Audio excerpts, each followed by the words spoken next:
Hey guys, and welcome to another episode of A Healthy Dose of Fran. Today I'm working on a new Percy Jackson universe theory relating to the Kane Chronicles, but in particular the characters Walt Stone and the god Anubis, and how, even though Walt is cursed to die, when he joins with Anubis, that curse becomes almost null and void. So what I'll be looking at today is why that is the case and how that works.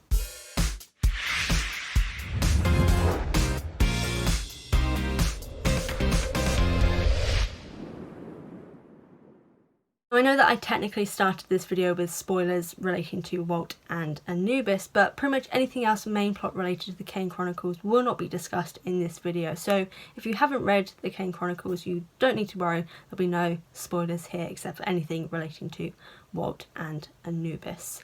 But moving on from that, I'll give a little bit of context behind Walt and Anubis's characters. Now, although we are firstly introduced to Anubis, the god of death, funeral rites and pretty much anything else related to the dead, he is more of a sort of background character who only appears every so often to help out Sadie Kane, mainly because he has a sort of romantic connection to Sadie. But Walt Stone, who although is introduced in the second book, The Throne of Fire, he features more prominently in the books than Anubis.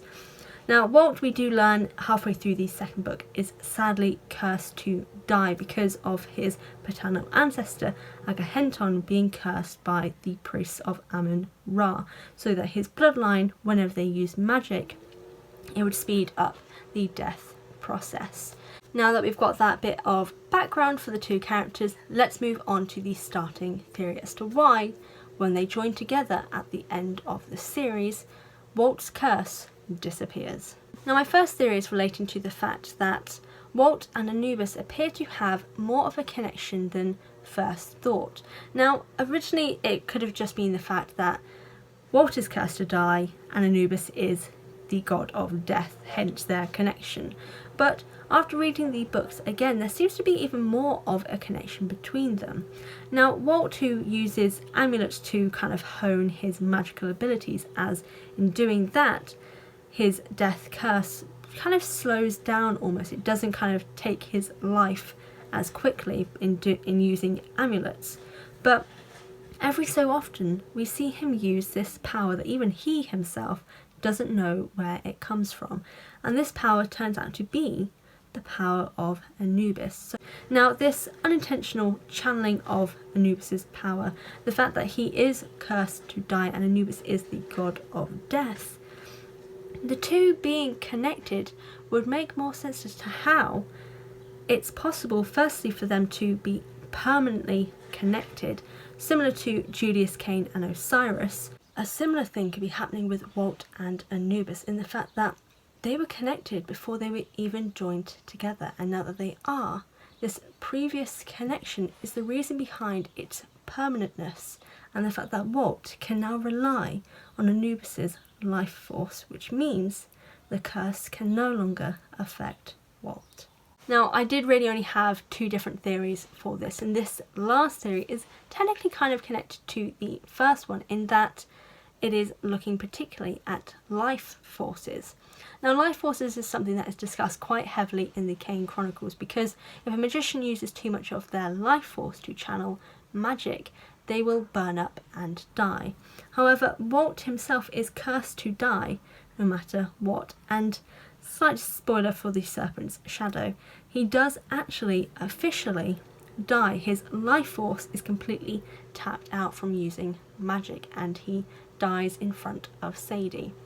But then almost immediately he is resurrected, with Anubis now hosting his body.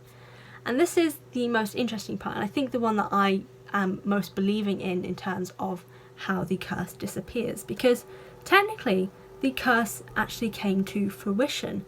It actually killed Walt. But now Walt is alive, but the life source that he has is Anubis's. He and Anubis share the same life force, and as such, this life force is no longer cursed. The curse happened.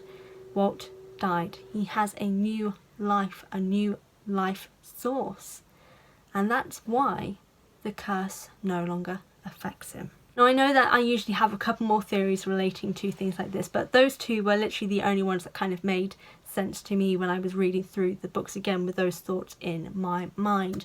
But you know what? My theories aren't always accurate, they don't always make sense. So what theories do you have as to why Walt's curse disappeared after he hosted or connected, whatever you want to call it, with Anubis? Let me know in the comment section down below. And also, what theories do you guys have relating to the Percy Jackson universe? What ones do you want me to explore and talk about? Let me know in the comments also. Before I sign off, I do have to say that the artwork in the thumbnail is from the fantastic and brilliant Varia, whose Instagram and Tumblr is linked in the description box down below. So it was the image of Walt in this thumbnail, and oh, it's just beautiful. So yes, in the description box down below, go check out her work because it is amazing. But in general guys, thank you so much for watching this video, I really do appreciate it. In the description box also is the link to my Instagram and my Patreon. We're on Patreon, you get early access to any and all of my videos, as well as have a say as to what comes out in future. But here on YouTube, if you guys aren't already subscribed, go to the button down below or click the one popping up here on screen. If you want to check out any of my previous Percy Jackson videos, the playlist will be popping up here, and then something else for you guys will be popping up here. Again, thank you guys so much for watching, and I'll see you guys next time.